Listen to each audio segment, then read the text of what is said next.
Hey guys, Plonkerboy900 here and welcome back to another video. Today is not really a challenge run, but something new. I've been meaning to go back to Emerald Kaizo for quite some time now, but I'm gonna be honest, I just really don't enjoy playing through the game. I enjoyed the challenge, but I just don't like the puzzles and the excessive grinding. So I decided to do something different. There's another YouTuber called Chizzy, who does Emerald Kaizo monotype runs of the Elite Four of Emerald Kaizo.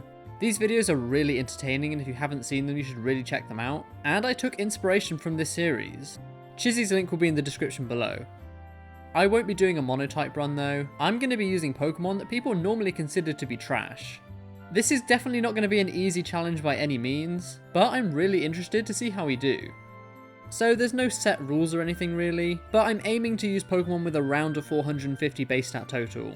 A couple of Pokemon may be over that, but most of them will be under, and I wouldn't say that anyone really calls any of these Pokemon good. I'm just going to put this out there as well, I didn't really plan this team very much, I just went around until I found some weak Pokemon, and put some movesets together. So what Pokemon did I choose? Well, let's have a look at our team. We have a Gligar with the moves Aerial Ace, Earthquake, Swords Dance and Rock Slide, which is probably going to be our sweeper. Hopefully we can just set up and then hit some massive Earthquakes. We have an Illumise, which I've actually never used before. The moveset I went with was Seismic Toss, Moonlight, Thunder Wave and Signal Beam. This thing's job is basically just to paralyze stuff and deal some set damage with Seismic Toss. Drafarig is the fastest Pokemon on the team. It can hit decently hard on both the physical and special side, and has the moves Crunch, Psychic, Earthquake and Hyper Voice. I decided to go with a Swalot, which has the moves Toxic, Ice Beam, Fire Punch and Sludge Bomb, so again this is a mixed attacker, and it can inflict a lot of status problems. We have a Seeking here, and the main reason I chose this was because it has the Swift Swim ability. This is going to be really useful when we go against Glacier, and a few of her Pokemon have Swift Swim as well. I went with the moves Ice Beam, Drill Run, Waterfall and Mega Horn, so this could be a pretty good member of the team if used correctly. Finally we have a Tropius, which is kinda bulky, and has the moves Hidden Power Rock, Earthquake, Giga Drain and Synthesis. I did notice that this team was quite weak to Ice, which could be a problem for Glacier, but we're just going to have to see how we get on. Will our team of Trashmons beat Pokemon Kaizo's Elite Four and Champion? Let's find out. First up is Sydney, and just a heads up, I'm only going to be showing the winning victories here. He starts off with a Sableye, I lead with Gligar, and straight away I set up a Swords Dance, as he hits a Shadow Ball for about 50% of our health. Now I can go for a powered up Earthquake, which wouldn't have been enough to take it out thanks to Sableye's massive bulk in this game, but we actually get a critical hit right off the bat for an easy one-shot. What a way to start. Next up is Alakazam, so I swap into Drafarig, and of course we get outsped, but his Fire Punch really doesn't do that much. I can hit back with a Hyper Voice, which doesn't quite take it out but leaves it on red health, and we easily take one more Fire Punch and take it out with one more Hyper Voice.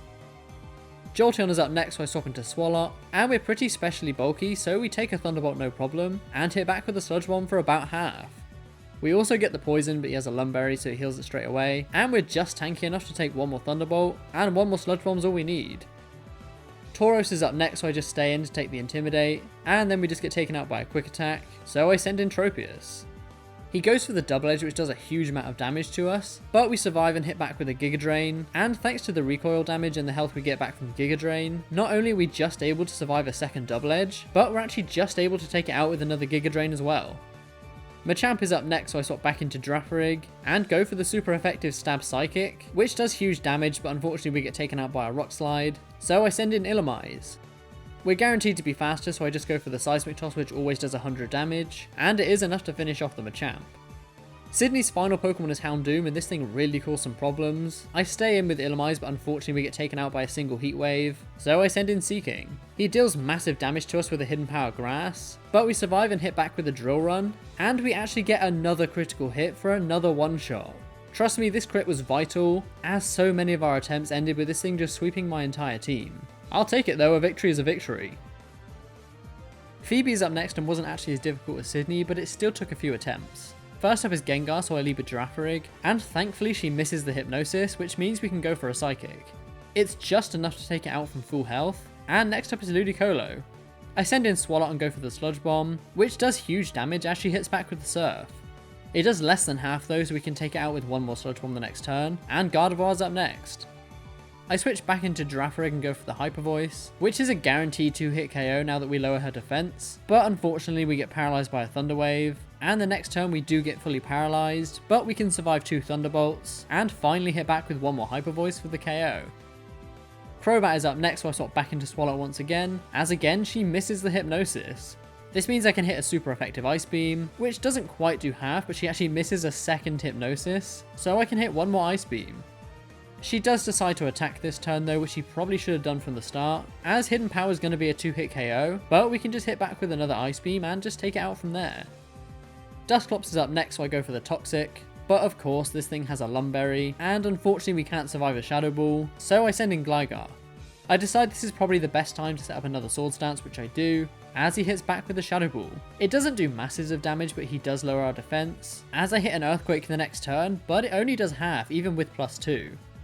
She also sets up a double team, which could have been a problem, but thankfully we don't miss, so we can just take it out with one more, and now we're down to our final Pokemon, Sableye. I stay in and outspeed and go for another Earthquake, which again does just over half, as she goes for a Shadow Ball. It does a lot of damage thanks to our lower defense, but we just survive with 5 health left, which means we can just seal the deal with one more Earthquake, and defeat Phoebe. As you could probably expect, Glacier took a lot of attempts. We did finally get this really good run though, where Glalie just gets flinched to death by Seeking's Waterfall, so we don't even take damage. Regice is up next, so I swap into Gligar and go for a Rock Slide, and we actually get a flinch. This means I can hit one more Rock Slide to bring it down to low health before we go down to an Ice Beam, so now I can just send in Girafarig and clean up with a Hyper Voice.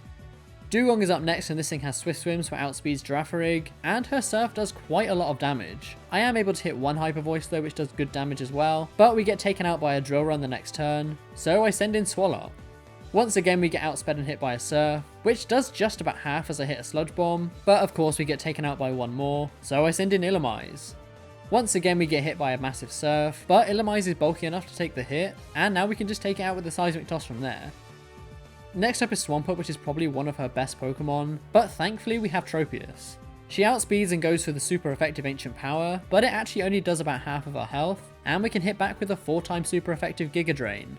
Believe it or not, this isn't a guaranteed one-shot, but this time we got a high damage roll, so it does go down in one hit, and we even heal back all the damage we'd taken before. Lapras is up next, so I swap into Illumise, and I paralyze it with a Thunder Wave, but of course she has a Lumberry, but she actually misses the Hydro Pump. This means that I can hit one more Thunder Wave, and this time she can't heal it up, and not only that, she gets fully paralyzed too. This means I can get some free damage with Seismic Toss, but she actually misses a second Hydro Pump. I go for one more Seismic Toss, and you guessed it, she misses for a third time. This means I can bring it all the way down to low health before she finally hits a Hydro Pump, and we do go down, but damn, that was some good luck. I send in Tropius, who's now faster due to her being paralyzed, and from there, one Giga Drain is all we need, and we're just down to our final Pokemon, Wailord. I go for a Giga Drain, which does some decent damage, but unfortunately she goes for the Amnesia, which means our Giga Drains really aren't going to be doing as much now. I decide instead to go for Earthquake this turn, but it really doesn't do that much at all, and she goes for a powerful Water Spout, but we take the hit no problem. I decide to just go back to Giga Drain, which isn't doing much damage, but it's better than nothing, as she goes for one more Water Spout, but she actually gets a critical hit. This does take out Tropius unfortunately, but I've still got one more Pokemon waiting in the wings, Seeking, so I send it in and just finish it off with a Drill Run from there. Wailord goes down and we beat Glacier, but I'm not gonna lie, we only won because of our insane luck. Drake was another member of the Elite Four which took so many tries. He starts off with a Latios, so I lead with Illumise, and we actually just hang on from a Draco Meteor, and I'm able to paralyze it. This means that I can hit a Seismic Toss the next turn, and he gets fully paralyzed too. This means I can hit one more Seismic Toss to bring it down to a sliver of health, before he finally takes us out with another Draco Meteor. This thing's slow as anything though, so I can just finish it off with an Ice Beam from Swalot, and next up is Salamence, so I stay in. He does outspeed us and go for an Earthquake, but we just survive the hit, and fire back with a 4-time super effective Ice Beam, which isn't enough to take it out from full health, but it does do massive damage. Unfortunately we get taken out by an Air Slash the next turn though, so I send in Girafarig, who's able to outspeed, and finish it off with a Hyper Voice. Latias is up next, so I swap into Seeking, who is just able to survive a Dragon Claw, and hit back with a massive Mega Horn.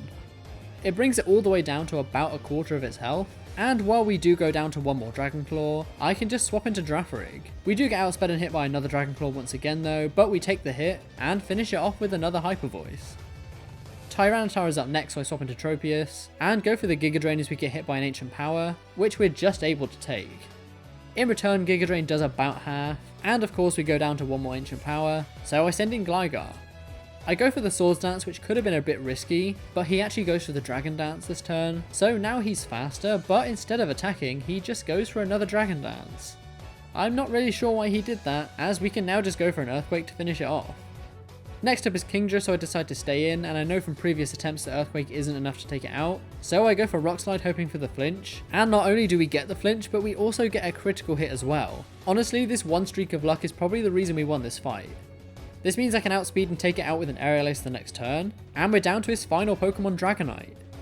I have the super effective Rock Slide, so of course I go for it, and Dragonite's really bulky, so unfortunately it isn't a one-shot, as he sets up another Dragon Dance. He then hits us with the priority Extreme Speed, but Gligar's got pretty good physical defense, so we survive the hit with health to spare, and one more Rock Slide is enough to secure us the win. Again, that was incredibly lucky and I'll take it, but now all that stands between us and victory is the champion Steven. I honestly never thought I would get this far. I'm not gonna lie, this one took so many attempts, and there was just no way I was gonna win, unless I gave all of my Pokemon the Quick Claw item. And the run you're seeing now is our first attempt with the Quick Claw. Metagross is up first, so I start with Illumise and go for the Thunder Wave, but of course he has the Lumberry and just goes for Agility. We actually get the Quick Claw boost though, which means we can go for one more Thunder Wave and get the Paralysis, as he just goes for another Agility. I then just start spamming Seismic Tosses, but he just keeps going for Agility, and believe it or not, we're actually able to survive a Meteor Mash, and bring it down to a sliver of health before we go down to one more. Illumise really put in some work there. I swap in Girafarig, who's faster and can just finish it off with a Crunch, and next up is Jirachi, so I swap into Gligar.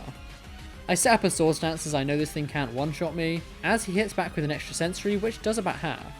I then just go for the super effective Earthquake, which I know is going to be enough for a one-shot, and next up is Starmie, so I swap into Tropius. He has the 4-time super effective Ice Beam, but Tropius, being the absolute beast that it is, actually survives the hit. This means we can hit back with a Giga Drain, as we get taken out by another Ice Beam the next turn. I send in Girafarig once again, and thankfully we get another Quick Claw boost, which means we can take out the Starmie with one more Hyper Voice, and next up is Mewtwo, which is absolutely terrifying. I was hoping for another Quick Claw boost, but we don't get it, and unfortunately we can't survive a Flamethrower, so I send in Seeking. This is where we get yet another massive streak of luck, as we survive a Psychic and then hit back with a Mega Horn, and we get a critical hit. This definitely mattered, as I know from past attempts that this would not have KO'd without it. Mewtwo goes down, and next up is Deoxys, so I swap into Girafarig, who gets hit by a massive superpower, but we actually tank the hit. He does some good damage to himself in recoil as well, so I can just hit back with another Hyper Voice to finish it off, and we're actually down to Steven's final Pokemon, Aerodactyl. I stay in and hope for a Quick Claw boost, but we don't get it, and we go down to an Earthquake, so I send in Swallow. Once again we don't get the boost and we get hit by another Earthquake, but we take the hit and go for an Ice Beam for good damage, and I really needed another Quick Claw boost here, but we don't get it, and we go down to another Earthquake. Things are not looking good now as I'm down to my final Pokemon, Seeking, who is not in the best of shape. I'm praying for a Quick Claw boost here as I think Waterfall can be enough to KO, but we don't get it and we get hit by an Earthquake, but somehow, and I don't know how, we survive the hit. This means we can hit back with a Waterfall, which is just enough to take it out, and we've actually done it. My team of Trashmons has actually beaten Emerald Kaizo's Elite Four and champion. Honestly, I'm just as surprised as you. I've got to say this was a really fun challenge to take on, and I'm more than welcome to doing more of these if that's what you guys want to see. I've got to say I was not expecting this team to win, but somehow we prevailed. I think Gligar and Girafarig were probably the best members of the team, but to be honest, everyone played a role. If you can think of any trash Pokemon that you want to see me take on the Kaizo Elite Four with, then let me know in the comments, and I'll put together a team from your suggestions and try again. Like I said, this challenge was really fun to take on, so I'd love to do more of these. So yeah, if you want to see more, just let me know in the comments. Once again, shout out has to go to Chizzy. His content is really good, and if you haven't seen his videos, then I highly recommend you check them out. The link to his channel is in the description, so go say hi and tell him that Plonkerboy900 sent you. That's pretty much all for today. There's going to be a challenge video coming soon, so keep an eye out for that. And if you're new here, then please subscribe. I'm trying to hit 20,000 subscribers by the end of the year, which I know is a big goal, but we might just make it. So if you are new here and you liked what you saw today, then please consider hitting that button for me. Also, please leave a like if you enjoyed, as that's really much appreciated as well. That's all I've got for you today, so thank you all so much for watching. Until next time.